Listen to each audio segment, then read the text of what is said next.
আসসালামু আলাইকুম। সেলফ থেকে কিভাবে ভাউচার পয়েন্টস ক্রয় করবেন।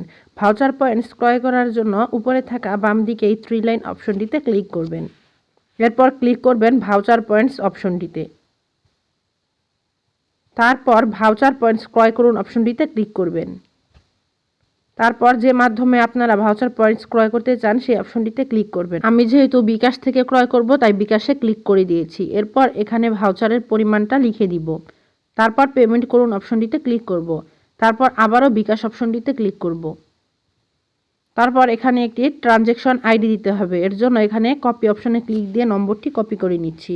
এরপর এক ক্লিকে সেলফ থেকে বেরিয়ে চলে এসেছি বিকাশ অ্যাপসে। তারপর পেমেন্ট অপশনে ক্লিক করার পর এখানে কপি করা নম্বরটি দিয়ে দিচ্ছি। এরপর এখানে ক্লিক করে এখানে আবারও কত পরিমাণ ভাউচার পয়েন্টস ক্রয় করব তার পরিমাণ লিখে দিচ্ছি। তারপর এগিয়ে যান অপশনটিতে ক্লিক করছি।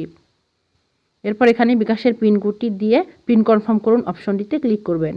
তারপর পেমেন্ট করতে ট্যাপ করে ধরে রাখুন অপশনটিতে ট্যাপ করে ধরে রাখবেন। তারপর এখানে যে ট্রানজ্যাকশন আইডিটি থাকবে তা এখান থেকে কপি করে নিয়ে পরবর্তী অপশনটিতে ক্লিক করবেন। তারপর আবার চলে যাবেন সেলফে। তারপর কপি করা ট্রানজ্যাকশন আইডিটি এখানে দিয়ে দিবেন। তারপর এখান থেকে ভেরিফাই অপশনটিতে ক্লিক করবেন। এখন পেমেন্টটি কমপ্লিট হয়ে গিয়েছে। এভাবেই আপনারা সেলফ থেকে ভাউচার পয়েন্টস ক্রয় করতে পারেন। আপনারা যত পরিমাণ ভাউচার পয়েন্টস ক্রয় করেছেন তা এখানে ভাউচার পয়েন্টসে ক্লিক করার পর এখানে এসে দেখতে পারবেন এখান থেকে ভাউচার পয়েন্টসটি যুক্ত হয়ে গিয়েছে। এরকম আরও ভিডিও পেতে চাইলে লাইক এবং সাবস্ক্রাইব করে সঙ্গেই থাকবেন।